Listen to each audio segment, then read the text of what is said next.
तो स्वागत है आप सभी का हमारे चैनल पे लाइब्रेरी साइंस पे। The master book of library science बहुत अच्छा रिस्पांस आ गया है। ऑलरेडी बहुत लोग ले चुके हैं बुक, और जो लोग भी लिए हैं वो शेयर कर रहे हैं एक दूसरे से। सबको KVS NVS का लाइब्रेरियन बनना है, सबको UGC नेट क्वालिफाई करना है, JRF क्वालिफाई करना है। इतने लोग हैं जुड़े हुए, व्हाट्सअप पे मैसेज कर रहे हैं, सर इसको स्टार्ट बुक कब तक आएगी, डिलीवर कब तक होगी। सबको हम मैसेज करते करते परेशान हो गए। परेशान मत होइए, डिलीवर हो जाएगी बुक। आप ऑर्डर प्लेस कर दिए तो अपने आप हो जाएगी 3 से 4 दिन में। और जो लोग भी बुक ऑर्डर कर रहे हैं तो अपने डिटेल्स को सही डालें और पिन कोड के साथ, मोबाइल नंबर के साथ डालें, और अपने आप 3-4 दिन में जो भी बुक का टाइमर होता है वो अपने आप डिलीवर हो जाएगी। ये लाइब्रेरी साइंस पे जो भी क्वेश्चंस पूछे गए थे, कुछ लोग पूछे थे, जो कॉन्सेप्ट, वो हम शुरू करते हैं आज फिर से अपना लाइब्रेरी साइंस का लेक्चर।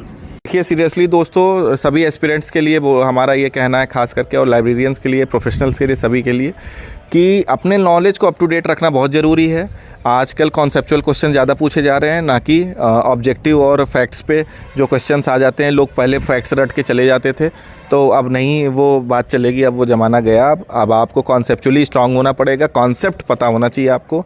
कहीं से भी बीच से क्वेश्चन पूछा जाए, क्लासिफिकेशन, कैटलॉगिंग का, रूलिंग का, बुक नंबर कैसे निकालते हैं, सब कुछ आपको आना चाहिए लाइब्रेरी साइंस का। एवरी कॉन्सेप्ट जो कि बुक में एक्सप्लेन ऑलरेडी किया गया है अच्छे से।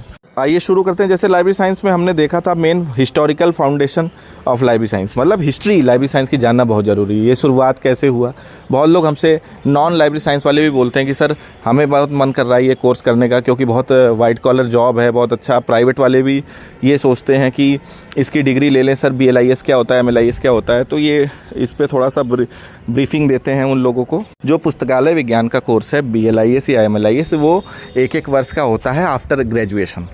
आप इसको करेंगे, इसमें आप इस प्रोफेशन में आने के लिए पूरे बैचलर और मास्टर्स के दौरान आपको ये पढ़ाया जाएगा। लाइब्रेरी की मैनेजमेंट कैसे करते हैं, जब नई बुक्स आती है तो उसका बुक का नामकरण, नॉमेनक्लेचर कैसे करते हैं, क्लासिफिकेशन फिर कैसे करते हैं, फिर उन बुक्स का कैटलॉगिंग कैसे करते हैं, एक्सेसनिंग क्या होता है, बुक परचेजिंग क्या होता है, सारी चीज़ें आपको कोर्स के दौरान बताई जाती हैं। उसके बाद आपको गवर्नमेंट सेक्टर में और प्राइवेट सेक्टर में हर जगह बहुत अच्छी वैकेंसीज़ निकलती हैं। लेवल 13 तक की वैकेंसीज़ निकलती है। सोचिए आप लाइब्रेरियन बन जाएंगे, आप लाइब्रेरियन इंफॉर्मेशन ऑफिसर बन जाएंगे, इवेंट डायरेक्टर की भी पोस्ट निकलती है कई यूनिवर्सिटीज़ में और कई लाइब्रेरी डिपार्टमेंट में।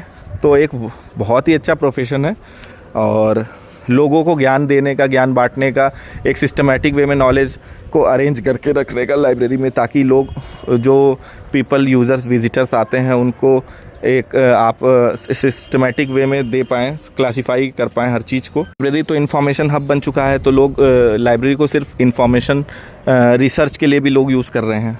कॉन्फ्रेंस में जाते हैं तो वो रिसर्च वो देखते हैं, रेफरेंसेस देखते हैं, रेफरेंस सोर्सेज देखते हैं, जैसे कि इंसाइक्लोपीडिया हो गया, डिक्शनरी हो गई, या फिर थीसिस और आर्टिकल्स जो भी सबमिट हुए हैं वो देखते हैं। तो दोनों सेक्टर में, जैसे कि गवर्नमेंट सेक्टर में KVS NVS ही नहीं, EMRS भी है, और उसके साथ साथ जितने भी यूनिवर्सिटीज़ हैं, गवर्नमेंट यूनिवर्सिटी, सेंट्रल हो या स्टेट यूनिवर्सिटीज़ हो, सब जगह लाइब्रेरी साइंस के में लाइब्रेरियन की वैकेंसी आती है, लाइब्रेरी असिस्टेंट की आती है, अटेंडेंट की आती है, सबकी आती है। इसके बाद आपका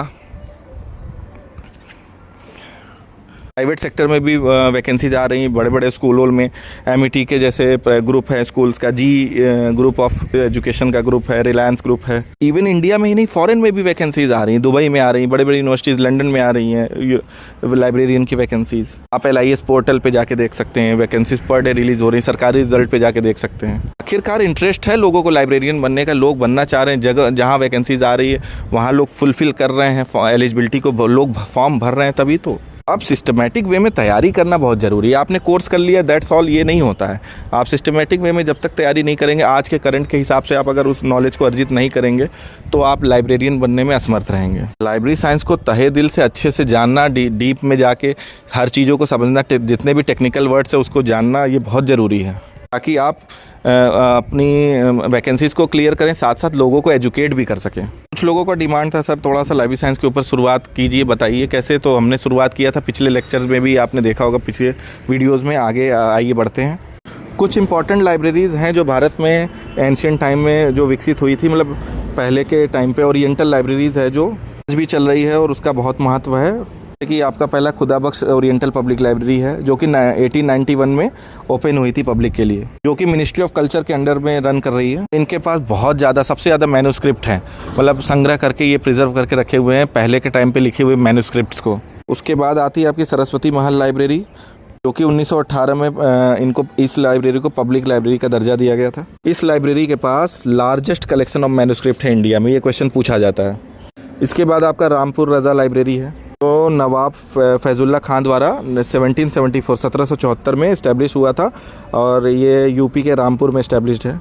इसके पास अरेबिक और पर्शियन लैंग्वेज में बहुत ज़्यादा मैन्युस्क्रिप्ट मौजूद है यहाँ पे, और इसको 1 जुलाई 1975 में एक्ट ऑफ पार्लियामेंट के द्वारा डिक्लेयर किया गया था इम्पोर्टेंट, नेशनल इंपॉर्टेंस। आपका नालंदा लाइब्रेरी आप जानते ही हैं, नालंदा यूनिवर्सिटी में था, इसको धर्मगंज के नाम से जाना जाता था। मोस्ट रिनाउंड लाइब्रेरी है, इसमें बुद्धिस्ट नॉलेज का पूरा रिपोजिटरी है यहाँ पे।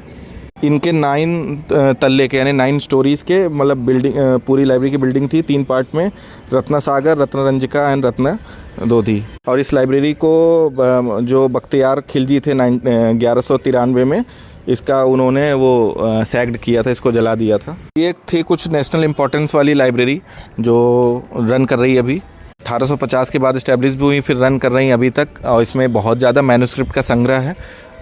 कुछ चर्चा हम लोग मेलविल डेवी के ऊपर करते हैं। मेलविल डेवी साहब लाइब्रेरी साइंस के जगत के फादर हैं, और ये 10 दिसंबर 1851 में इनका जन्म हुआ था। ये डीडीसी क्लासिफिकेशन दिए थे, डेवी डेसिमल क्लासिफिकेशन कहते हैं, और लेटेस्ट इनका 2011 में था डीडीसी 23वां वर्जन जो है। इन्होंने हेल्प किया था अमेरिकन लाइब्रेरी एसोसिएशन 1876 को बनने में। He was also the founder of library journal edited by him. इन्होंने ही world first library school found किया था 1887 में। और इनको आप जानते हैं सभी कि फादर ऑफ मॉडर्न लाइब्रेरियनशिप इसको कहते हैं, इनको फादर ऑफ लाइब्रेरी क्लासिफिकेशन भी कहते हैं, फादर ऑफ लाइब्रेरी साइंस भी कहते हैं। ये यूएसए के हैं, सेक्रेटरी थे एएलए के, अमेरिकन लाइब्रेरी एसोसिएशन के 1876 से लेकर 1891 तक। उसके बाद प्रेसिडेंट बने गए 1891 से 1893 तक। जब 1876 में पहला डीडीसी क्लासिफिकेशन दिया था, तो उसका नाम डीडीसी क्लासिफिकेशन नहीं था, पूरा नाम था classification and subject index for cataloguing and arranging of books and pamphlets. ये कभी कभी क्वेश्चंस में पूछा जाता है। की डेथ हो गई थी फिर 1931 में एट द एज ऑफ 80। और कटर, सीए कटर जो थे, वो इन्हीं चार्ल्स एमी कटर उनका पूरा नाम है, वो भी इन्हीं के टाइम पे थे, जो प्रोमिनेंट वो अमेरिकन लाइब्रेरियन थे, बॉस्टन में पैदा हुए थे। तो नई rules for a dictionary catalogue दिया था 1876 में कैटलॉगिंग के ऊपर। फिर इनका एक एक्सपेंसिव क्लासिफिकेशन स्कीम आया था 1891 में। क्वेश्चन पूछा जाता है इनके बारे में कि इनका एक बहुत फेमस आर्टिकल है the buffalo public library in 1983, ये पूछा जाता है, इनका बहुत फेमस आर्टिकल है। एडिटर भी रहे हैं लाइब्रेरी जर्नल के फ्रॉम 1891 टू 1893। आइए कुछ हम लोग लाइब्रेरी साइंस के हमारे भारत के डॉक्टर SR रंगनाथन के बारे में जानते हैं। इनको father of library science in India कहा जाता है। मॉरिस गॉयर तो इनको इस टाइटल से भी पुकारते थे, प्रिंस अमॉन्ग द लाइब्रेरियंस। इनका जन्म 12 अगस्त 1892 में हुआ था। इनका पूरा नाम रामामृत अय्यर है। शियाली है वो उनका गांव, जहां वो प्रेजेंट पे उसको सिरकाजी कहते हैं, वो जगह का नाम है शियाली। जैसे साउथ में नाम बड़े होते हैं तो उसमें ऐसे ही हो रहता है। रामामृत अय्यर इनके फादर थे। जब भी 12 अगस्त को पैदा हुए थे, उसी दिन को हम लोग लाइब्रेरियंस डे के रूप में मनाते हैं। जो शियाली जो जगह है जहाँ ये पैदा हुए थे, वो तंजूर डिस्ट्रिक्ट में है, तमिलनाडु में। रुक्मणी इनकी वाइफ का नाम था पहली। इनकी डेथ हो गई थी 1928 में, तो इन्होंने मैरिड किया था, शादी किया था शारदा से, और 1929 में दूसरी वाइफ थी। ये 1924 के टाइम पे मद्रास यूनिवर्सिटी लाइब्रेरी के as a university librarian join किए थे। के बाद इन्होंने फिर लाइब्रेरी साइंस के फील्ड में ज्ञान अर्जित करने के लिए ये इंग्लैंड गए सितंबर 1925 में, और वहाँ पे इन्होंने ट्रेनिंग ली लाइब्रेरियनशिप की, और 6 मंथ की सर्टिफिकेट कोर्स भी किया लाइब्रेरी साइंस का। उसके बाद 1928 में ये 5 लॉज ऑफ लाइब्रेरी साइंस 1928 में इन्होंने दिया, मीनाक्षी कॉलेज, अन्नामलाई नगर। इन्होंने पब्लिश की वो बुक 1931 में। लाइब्रेरी साइंस के 5 नियम दिए थे, आप सभी को आगे डिटेल में बताएंगे, बहुत इंपॉर्टेंट है। और लोग जानते तो हैं सारे 5 नियम, लेकिन उसके अंदर की डीप नॉलेज नहीं है सबके पास कि ये नियम किसके तहत, ये एग्जाम्पल किस लॉ के तहत आता है, और ये पूछा जाता है जब एग्ज़ाम में तो नहीं बता पाते हैं। उसके बाद ओवरऑल ब्रीफ में थोड़ा सा और डिस्कस करेंगे। कोलन क्लासिफिकेशन 1933 में आया, और मद्रास लाइब्रेरी एसोसिएशन द्वारा इसको पब्लिश किया गया था। कुछ इनको लिब्रामेट्री का इन्होंने शब्द भी, कॉन्सेप्ट भी दिया था 1948 में, जो कि लाइब्रेरी साइंस की स्टैटिस्टिक्स को इंडिकेट करता है। तो और नाम से पुकारा जाता था, छंद नाम जो कहते हैं, अरिथमेटिकस एंड लिब्रा। जो कि हिंदी न्यूज़पेपर ऑफ मद्रास 1931 में पब्लिश भी है। लाइब्रेरी साइंस का डिपार्टमेंट स्टार्ट किया 1931 में मद्रास यूनिवर्सिटी में। मद्रास में ही पहला लाइब्रेरी एक्ट हमारा लगा था, 1948 में स्टार्ट हुआ था, first state to have a library act.